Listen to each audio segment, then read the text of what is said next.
Welcome to a very special live episode of Buckeyes Tomorrow Morning for Friday, January 10th. I'm your host, Tom Orr. The Cotton Bowl game against Texas, that is today. Not literally today, it's tomorrow. It's in the name of the show. Don't worry about it. We're not here to talk about that.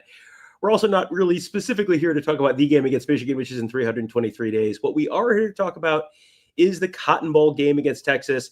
We're going to be doing it with our buddy Ross Fulton, the X's and O's guru at BuckeyeHuddle.com. And when we have Ross on the show, we are sponsored by Jeff Ruby's of Columbus, proudly offering nationally acclaimed USDA prime steaks, seafood and sushi, impeccable service, live entertainment, and an attention to detail that is simply unmatched.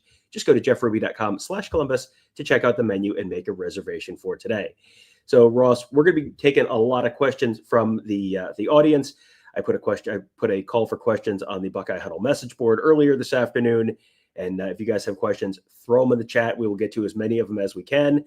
But I wanted to kind of just start with a little bit more of a broad question, which was the idea that you can sort of see that Ryan Day has had a bigger influence on the passing game in the postseason than you did in the regular season. I wanted to get your thoughts on that. Is that something that you see? And if so, what does that look like? What are you seeing that makes you think that either is or isn't true?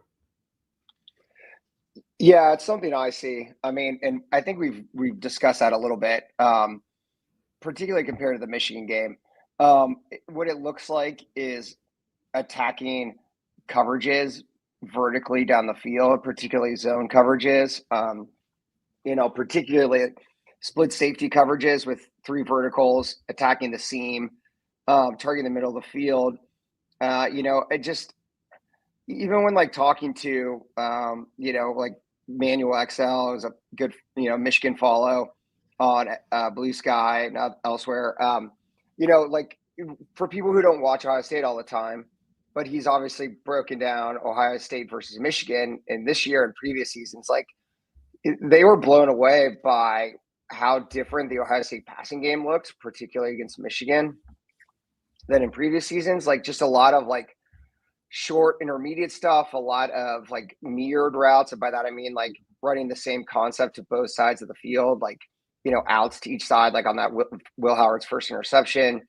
A lot of smash, which is another Chip Kelly favorite. And not attacking, again, that middle area of the field between cover 2 or cover 4 safeties, where Ryan Day is really good at targeting those split safeties. And, against both Tennessee and Oregon, they basically have forced them out of playing cover 2 by just hitting them with those seam routes. Emeka Ibuka, for instance, against Oregon, right over the safety trying to carry him down the middle of the field.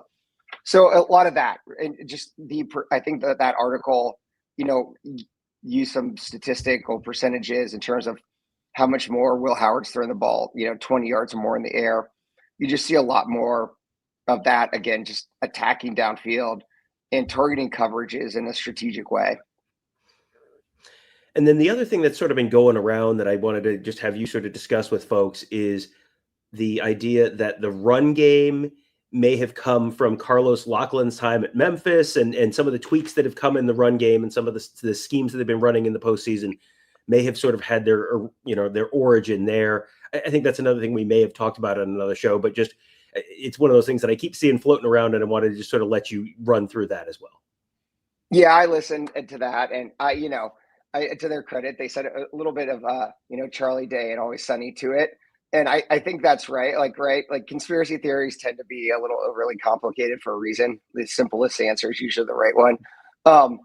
Yes, Chip Kelly and Ryan Day have been principally zone run guys, but that doesn't mean that they haven't run counter. If you go back and watch our shows throughout the season, we probably showed them run counter, 10 to 15 different times. We talked about super counter 4 months ago in September, right, where they pulled 3 guys. So counter was a part of the framework of the offense. It just wasn't the base run play. But after the Michigan game, again, go back and listen to our show, and I said the thing they blocked the best against Michigan was counter. With this current offensive line configuration. And so again, those guys are, I don't know, people think coaches are really stubborn, I guess. I don't think they're stubborn. It's probably people giving them they watched the film too, and they probably saw, the one thing we blocked pretty decently against Michigan in the run game was counter. Why don't we run that more? And then obviously, like once you start having success, that breeds upon itself, and you're gonna keep calling it. So I don't think you need to like go through the 6 degrees of separation. Ryan Day, like he coached with Steve Adazio at Boston College when he was offensive coordinator there. They ran a lot of gap scheme. So I think it was just more like, this is what we think our team can do well. We're going to pair it together. And like, the play action concepts they talked about there, like the second touchdown to Jeremiah Smith against Oregon, like, again, that's from Ryan Day's playbook for a long time, right? Like we talked about that. James Light on X posted the screenshot of the play from Day's playbook. So like Day likes using heavy play action passes, pulling at center or guard.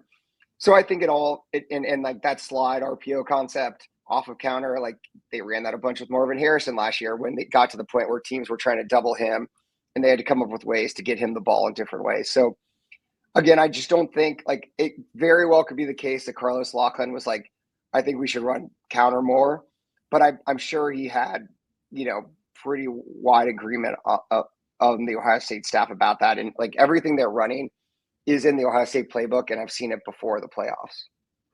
So now that you're 3 games into the playoff, it feels like this is the point where you've seen Ohio State do a bunch of different stuff, and it has pretty much all worked, especially in offense. I mean, they have had 2 really explosive games on offense. So now you get to the point where, okay, what do what's the answer to this? Because you've seen lots of stuff that hasn't worked against the Ohio State defense. So how do you get Ohio State? How do you control Ohio State in the passing game? And Texas seems like, and you can correct me on anything that I'm wrong on here, but just talking to folks around here, it feels like Texas is maybe a little more zone heavy than some of the teams that Ohio State has played so far.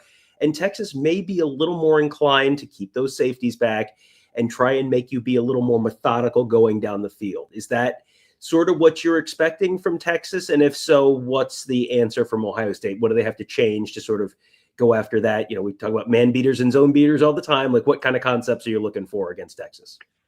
Yeah, so I agree with the first part. Texas is a very zone-heavy team. I think Cody Alexander said they run zone coverages like 80% of the time. I quibble though a little bit with saying they like keep their safeties back. I'd say their principal coverage is cover 3. They really like to bring one of the safeties into the box. They'll keep the corners deep and they'll cap routes that way. And they will mix in cover 4. Like that's probably their second most used coverage. So like they'll switch between middle of the field closed and middle of the field open. I think they will try to keep the ball in front of them and try to mix up coverages, and try to keep, Will Howard off balance in terms of guessing. They're not a team that blitzes a lot. They will use some simulated pressures on third down, but they really like to play it pretty straight up. They will they'll jump between an odd and an even front and different types of fronts. So they'll change things up that way. But I mean, this gets back to like my Ryan Day discussion. Like if Texas plays a lot of cover 3, like Ryan Day chews up cover 3, like historically, like, when Tennessee, after they got forced out of trying to copy Michigan's playbook, tried to run a bunch of cover 3, and we showed like Ohio State just kept running that sail concept, right? Where you run one guy vertical, the second one's a deep out, and then you have the flat route. So you get like 3 levels against that cover 3 corner. So I mean, I'm not saying that they can't stick with what they've done. I'm sure their number one goal is to limit explosives. And I'm sure to do that, particularly like in cover 3 and cover 4, they'll try to play with soft corner coverage. And like, I guess the first obvious answer to that is like, then you start throwing those like RPO hitches we talked about, or just, quick outs, slants. You again, like don't stop from using the pass game to set up everything else, right? Like just, work what's there. And, I mean, the first play Ohio State hit with Jeremiah Smith was a slide RPO, which was, a pass behind the line of scrimmage. So it doesn't all need to be vertical shots. You just need to keep that layering to the passing game. How much of Ohio State's success is going to hinge on the offensive line? Because it feels like, having watched a few games from Texas, especially their last 3 games in particular, it feels like, I mean, it feels like it's a good defense. You've obviously got a Thorpe Award winner in the secondary, and the linebackers are very good. But it feels like so much for that defense starts up front with that defensive line. They've got a couple real good defensive tackles. They've got some dangerous players coming off the edge. How much of the Ohio State's success on offense to you is going to boil down to just, can the offensive line create some kind of room in the run game, and maybe perhaps more important, give Will Howard enough time to find those guys downfield? I just think you don't want to let it come down to that, right? I think that's the goal, is to stretch the field horizontally and not make it so offensive line dependent. I mean, it's hard. Like, I think Ohio State's offensive line has done a pretty good job in pass protection all year long, even against Michigan. I just think that it's so, and they do, Chip Kelly and they do a good job like changing up pass protection concepts. They'll change the launch point, they'll pull a guard, they'll use 6-man protections. And I think you go back again to a heavy dose of counter. Texas has faced very little counter this year, actually. A lot of what they do is want to clog up the interior, as we talked about earlier this week. One benefit of running counter, in addition to it makes it simpler on the offensive line. It handles the offense. It also, as we said, gives Trayvon Henderson and Quinshon Judkins the ability to bounce it outside to open grass, even if things aren't blocked up perfectly. But again, I think you come out throwing RPOs and quick game, and then that sort of sets up everything else and takes the pressure off the offensive line. Is there going to be any room for them to run between the tackles? I mean, I know you can't just abandon that completely, but is that something, compared to Michigan, for example? They ran the ball inside a decent amount against Michigan, not as much as people probably think they did. Retrospectively, they ran the ball between the tackles 50 times and gained 2 yards total. But they did do it some, and it didn't work particularly well.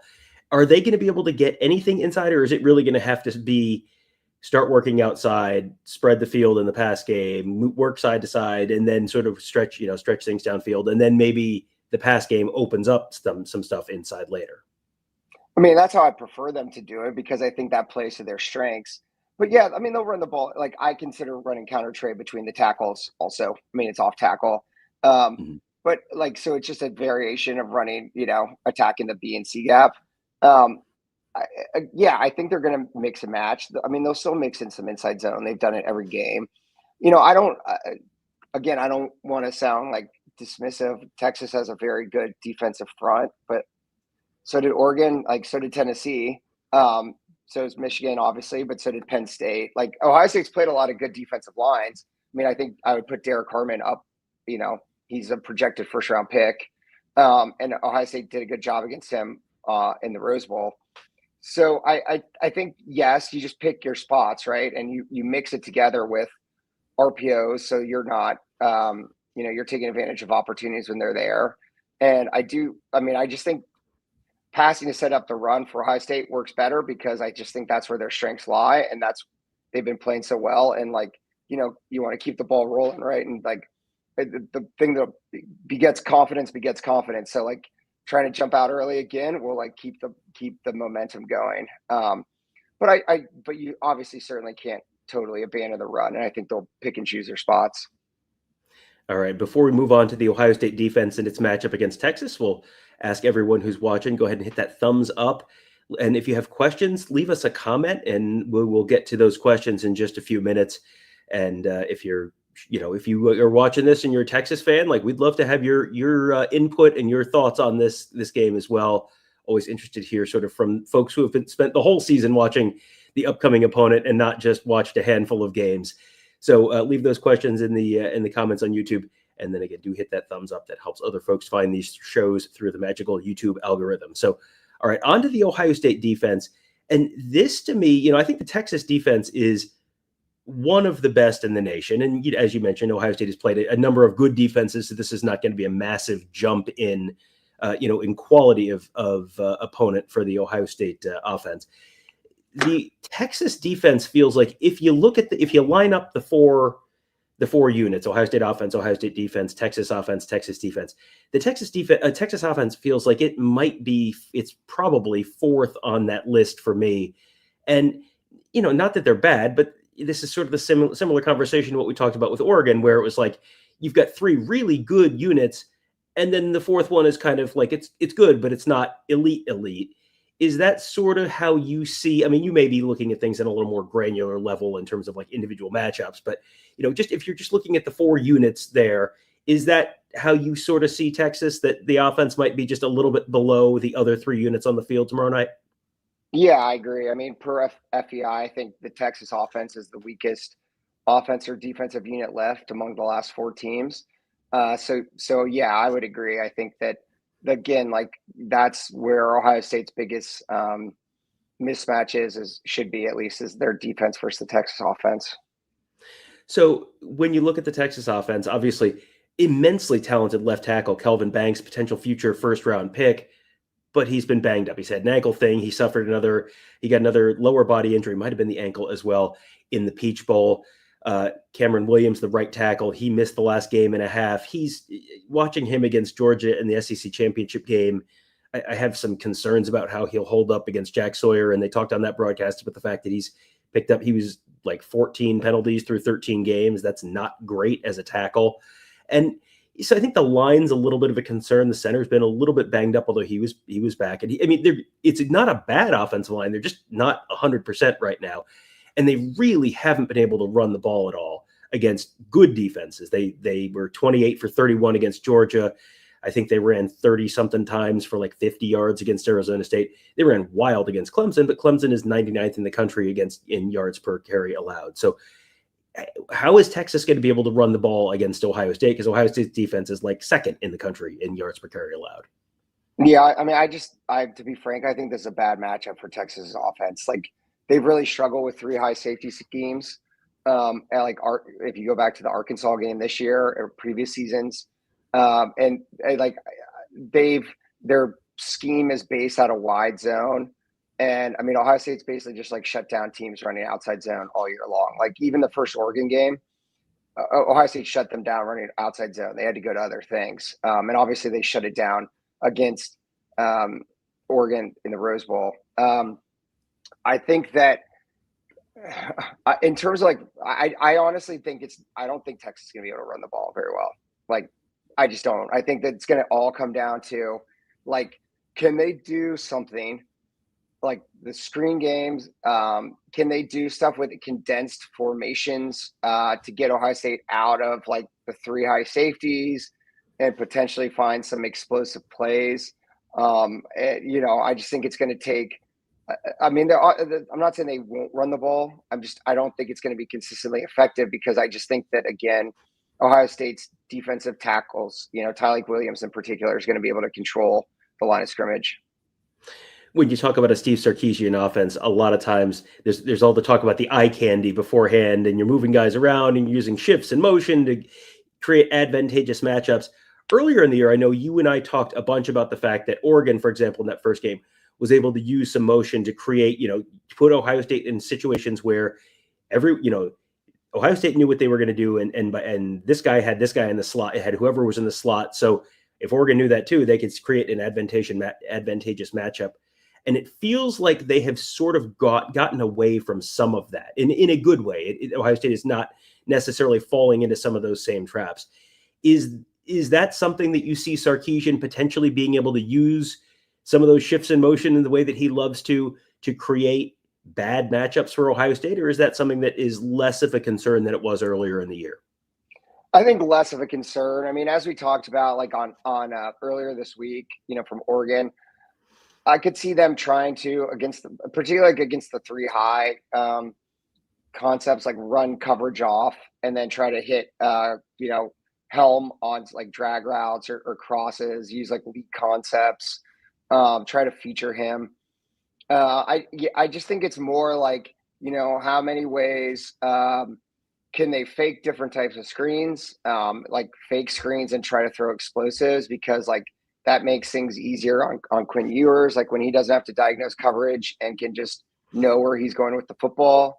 He obviously has a good arm for that, particularly like on intermediate throws. I think it's sort of like emptying the bag. Maybe I could see them, like, back to your run game, as I said, like use condensed formations, try to run duo, try to like go straight downhill. But even that, like, that still involves like Texas's wide receivers having to block Ohio State safeties, and which is like, I think a win for Ohio State. So I think it's just a lot of like trying to generate explosives off of play action in the screen game. And there was a long thread about Quinn Ewers I saw on Twitter earlier in the week, and I know you and I have talked about it a little bit, but just, I mean, share some of those concerns I think that people have in terms of Ewers being able to, what Ewers is able to do well and what Ewers isn't able to do well, and how the Ohio State defense might be able to get him in some bad spots. Yeah, I mean, I basically just like to paraphrase Max Toscano, who put the thread together, and others. I mean, to me, like Ewers, like, let's just start with the arm. Like, he's obviously got the quick release. He throws a good ball like 20 yards and in. I do not like how he throws a deep ball. It floats. It can lead to, I think it's going to create opportunities for interceptions because he hangs it out there against Ohio State secondary. Max, I think, broke down and like showed that like where Sark can make things generate offense in a way that, again, like gives him like the easy read off of pre-snap and like his first reads there. I think he's and he's throwing confidently, then that's where he can be successful. I think that as Max showed, like he tends to get bogged down when then he has to pick apart coverage post-snap and secondary reads. To me, he looks like someone who's willing to bail the pocket too early at times. And also like they really like to use they like to run wide zone from the pistol or under center. And so they like to use like play action where the quarterback turns his back to the defensive front. That has the benefit of, again, like you're hiding the ball, so it like helps sell the play action. But like when Ewers does that and then like turns his head around, like a lot of times he's not prepared. And you can really create negative plays with that. Like Arizona State did that against them. Georgia did it against them, created like some pretty significant sacks because like he's not ready to throw hot off of that. So I think it's like for Ohio State, it's, Cody Alexander, like in previewing the game, I said that Ohio State has, I believe, like the 7th most coverage variety among the P4. And I think it's going to be a lot of that, like different looks, showing like the 3 high Tampa and dropping to cover 3, playing cover 1 off of it, cover 4, different variations, like just keeping the picture muddied for Ewers. And one way that that's sort of shown up is in the Rose Bowl. I was on the way back from the press conference today with Steve Sarkisian and Ryan Day. I was talking to a couple other Ohio State writers, and they were talking about some PFF stats about time to throw. And time to throw as an offense seems like it should be a good thing because it's, you've got plenty of time in the pocket. Time to throw is really, you're taking out your sacks, you're taking out, your scrambles. It's when you're sitting back in the pocket, how long does it take you to get the ball out? And there was basically an increase of like a second almost. It was something like 2.6 seconds to like 3.6 seconds for Dylan Gabriel from the first game to the second game for Oregon, where that basically means instead of being like, okay, I get the ball, boom, it's out. It's I get the ball, that guy's not open, or I'm not seeing what I think I'm seeing. And then I got to think and I got to take a minute to process. When you're talking about Ewers, not necessarily being a strength in the pocket, that feels like that might be something to keep an eye on Friday night. Yep, and that's the difference between the offense or the defense between the first Oregon game and after it. It's just like it just was so much more predictable before in terms of by pre-snap alignment, what the offense was getting. And yeah, I agree. And like Dylan Gabriel had to hold the ball, that leads to sacks, right? Like coverage leads to pressure and vice versa. And so it, creates opportunities without blitzing to create negative plays just because you're muddying the picture. Texas they'll take, and they want to take shots downfield, right? Like they like to run like double posts with deep overs or corner routes, but those take time. And like if you close the middle of the field to them and it's not readily apparent, like that can create negative plays. All right. So we've got Now we're about 25 minutes in the show. We'll probably go another 15-ish minutes, give or take. And depending on how long each of our voices hold up, we've both been traveling and have come down with various maladies while crisscrossing the country. You have a bunch of good questions here. I'm going to start with the one from our message board at BuckeyeHuddle.com. It's from Army Buck. He says, what offensive protection scheme changes, if any, are necessary to neutralize the Texas pass rush and keep Will Howard clean? Yeah, I don't think I don't think changes are necessary because I think they've been doing a good job with it. You're just, as I said, like mixing up the protection schemes, mixing up like quick game, get the ball out, mix in those like sort of heavy 6-man pass protections where you're pulling a guard or the center, moving the pocket, the launch points, a bootleg, some that half rolls. Donovan Jackson's done a really good job at left tackle. As we've just said, I think he's been a better left tackle than he ever was a left guard. And so he's playing with confidence. He's playing with leadership. Not saying it's going to be perfect, but I think Will Howard does a pretty good job of getting the ball out and avoiding pressure as well. All right, let's get to the next one, and let's go to here's one from Warpug. Says Ross rocks. Strong agree. So, how did you learn so much about football? My dad. No, I don't know. I grew up playing the sport and always loved the X's and O's of it, and it just was always something I was drawn to. And just it's like anything else. You just keep something you're interested in. You keep learning about it and being, I guess, somewhat autodidactic over time as an adult, at least in terms of continue to teach myself. But the beauty of for all its faults, the social media has had the great benefit of, like, I name drop all these people all the time, right? So I learn a ton from people on X and whether it's Cody Alexander, Space Cody, Chris Brown, Cameron Soren, Max, etc. Like, there's tons of great people to follow and people putting videos together who know a ton about football. And so you just kind of, once you can kind of see it, and then you just kind of keep yourself up on it. I'm going to add one name to that list, Dan Casey. He doesn't necessarily do as much breakdown stuff. He constantly puts up plays that are, here's a play from 1992 Air Force. And I'm like, this is the coolest thing I've ever seen. How is this not like a base play for everyone now? So yeah, he's another good follow as well. Here's one. How does Texas plan to stop Jeremiah Smith, and what is the best way to counter? I think we've covered the second half of this one already.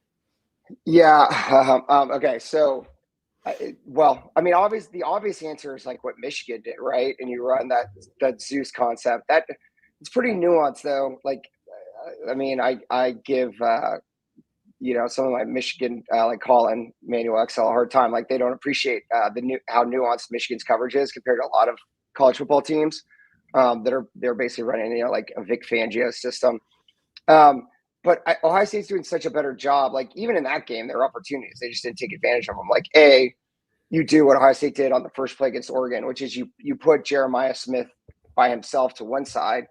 And if the team wants to roll coverage to them, you put 4 wide receivers opposite. And it just makes it hard to do both. And the other thing is they do what they're doing. Like, you put him in the slot like they did on the second touchdown. You motion him. You move, you set him up like he's the outside receiver, then you move him Buka to the outside receiver. You run him on those shallow crosses or the slide concepts. So I think you put an effort into making sure that he's not in the same place for the defense, but also you do then take advantage of it to open up other things. And obviously, like, as we talked about, when he's matched up in single coverage, like, again, Texas probably won't play a lot of man, but when you're playing cover 3, and if you run 4 verts against cover 3, it becomes man. You still have that middle of the field safety isn't going to get over there. So you take advantage of situations where you can. All right. Now, this is one of these where it's like, this is probably a little bit of an oversimplification, but I having watched a bunch of both of these teams, I kind of see there's some similarities and some big differences, but Legacy Zach says Texas is basically just a tad bit better Tennessee. So like you can go by the statistical route where, like, yes, Texas is better. And I agree, like they are also like Tennessee. Texas is a better defensive team by advanced statistics than they are an offensive team. Um, the offenses are different, as you said. Like Tennessee is like its own unique thing, right? And like, yes, they both want to throw reliefs. Texas offensively, I guess you'd say, is more like Oregon, but even in some ways more, they're just like very kind of pro style from the spread. Like pistol, wide zone, inside zone. As I said, like Sark's going to use a ton of play action, a ton of screen game. So that's really what you kind of have to be prepared for. All right, and this next one, we talked about this earlier, so I'm going to kind of refer you to the earlier portion of this show, about 10, maybe not even 10 minutes in, 10 minutes in. KW says some analysts tried to say we were running Mike Norvell's offense from Memphis. I think just some of the run schemes are similar, but the overall offense is not Norvell's. I think the TLDR is you would probably agree with that statement.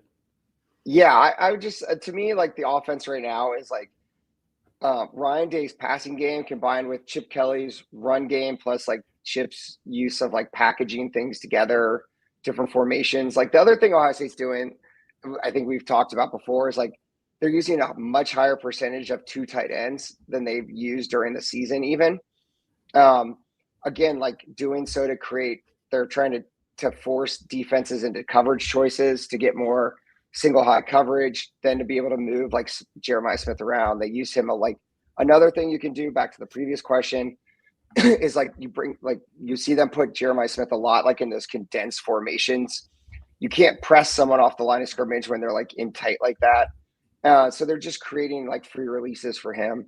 So it's to me, like, again, I see all the elements that I've seen from Ryan Day offenses in the past, just emphasizing different things. Like every college team runs counter. Like this is like more general statement, but maybe putting Tennessee aside, like there's just not that much uniqueness out there anymore. Like everyone runs, inside zone, outside zone, power counter. Like everyone runs Y cross, sail, 4 verts, etc. So like it's just what you emphasize and how you package them. All right, here's one from Warpug.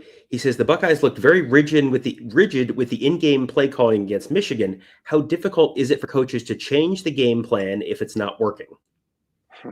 I think it is difficult. I think that game, like that's like going to take some kind of deep dive at some point where people are like more comfortable discussing it. I do think. I don't know what you thought about Ryan Day's comment this week, speaking of that article, or like, that was obviously turned into the basis for that article we discussed at the beginning. I thought it was kind of telling, like that he's like, I'm able to be more involved right now.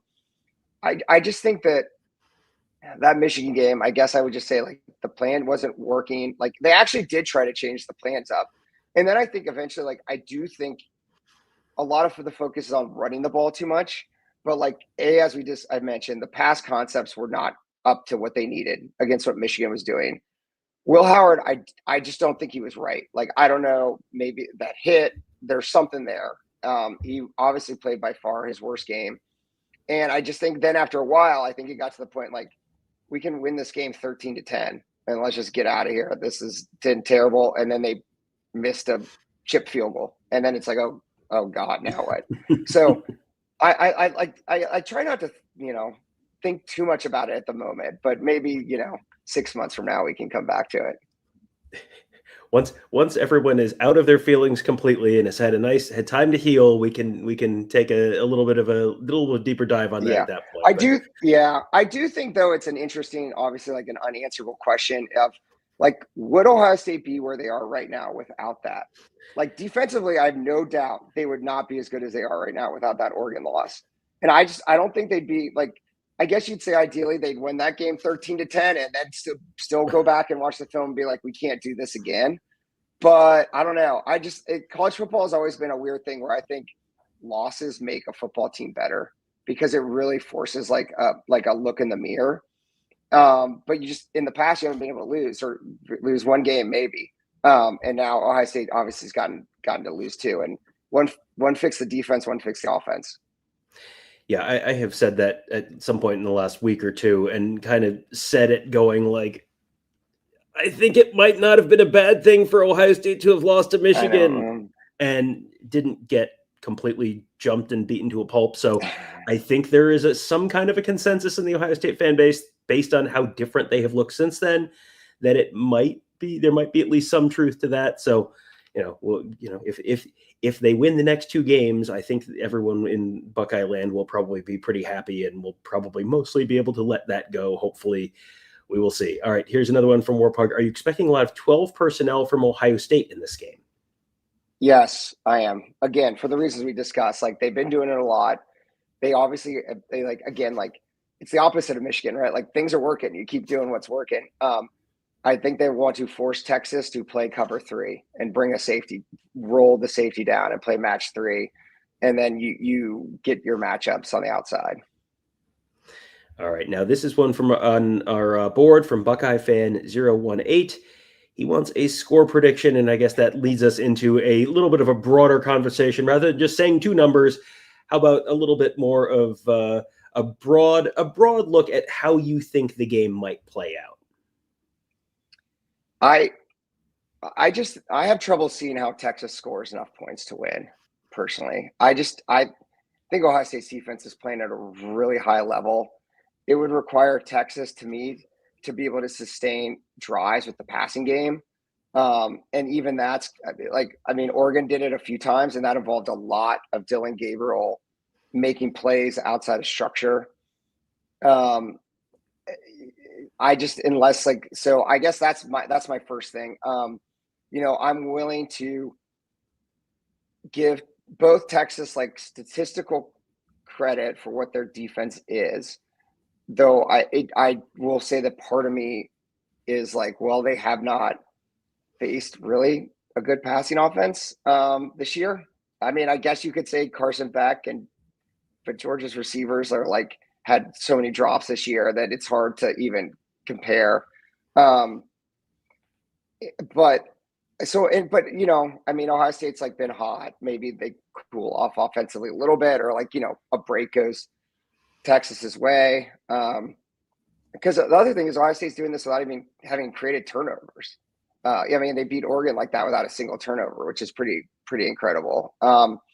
So I think my score prediction, I made it. I'm trying to remember if I said something like 31-17, 31-20. As I said, so giving Texas, some credit for where the defense is. And again, the more things are on film, the more opportunities they are. But I just think big picture wise, I absent again, multi-turnover game from Ohio State's offense, struggle to see how Texas can score with Ohio State, given the Ohio State defense. Yeah. The next question I was going to ask you is, okay, if I tell you that Texas wins the game, what gets you to that point where it's okay, they win? And what's the score where Texas wins the game? Because it feels to me like Texas would love for this to be a rock fight. Because if it's 17-13, then it's kind of anyone's game, right? I mean, is that the path to a win for Texas? Yeah, because the other thing is Texas's red zone offense has been really bad. Their touchdown percentage is really low. I think multi-turnover, 20-17 kind of game, where everything Quinn Ewers is playing great. They're finding some way they're sustaining drives. At least Ohio State turns the ball over, and they're somehow, taking away Jeremiah Smith. I don't think Ohio State's going to let that happen, at least the latter part. They will force feed the ball to Smith. Howard, as I said, he was passing up open Carnell Tate to force feed the ball to Jeremiah Smith. So I don't think that's going to occur. But that, I think that would be the path. All right. And Warpug says, thank you for taking our questions. And thank you guys for asking so many great questions. Really appreciate you hopping on with us and doing this on a little bit of short notice. We weren't sure we wanted to do this. We just weren't sure when we were going to have an opportunity to do it, but appreciate Ross joining us as well. These are always fun to do. If we are in Atlanta in a week or so, we'll try and do another one of these. And if we do, we will once again be sponsored by our friends at Jeff Ruby Steakhouse, the award-winning upscale steakhouse in downtown Columbus, named one of the top 50 steakhouses in America by Food Network. Just go to jeffruby.com/Columbus to check out the menu and make a reservation today. We'll be back. We'll have a full day of coverage on Friday for you. We have lots of stuff planned. It is going to be a long day here in Dallas-Fort Worth. We'll be here for morning shows, and we'll try and get you a live show before we leave the hotel, and then head over to the stadium at about 3:00 Eastern, and then we'll have our usual pregame coverage at the stadium, and then our live postgame show as well. There's going to be a whole lot to talk about, and the place to talk about all of it is at BuckeyeHuddle.com. That's where Tony, Kevin, and I cover the team. Mark covers recruiting. We got our whole team of X's and O's gurus, including Ross, there to make you a smarter football fan. Right now, you can sign up for just $4.99 for your first month, get access to our whole team of insiders, lots of great content, really fun and vibrant community on the Huddle board presented by Jeff Ruby's Columbus. It's all at BuckeyeHuddle.com. That will do it for today. Thank you guys all for joining us. Have a great day. We'll talk to you tomorrow.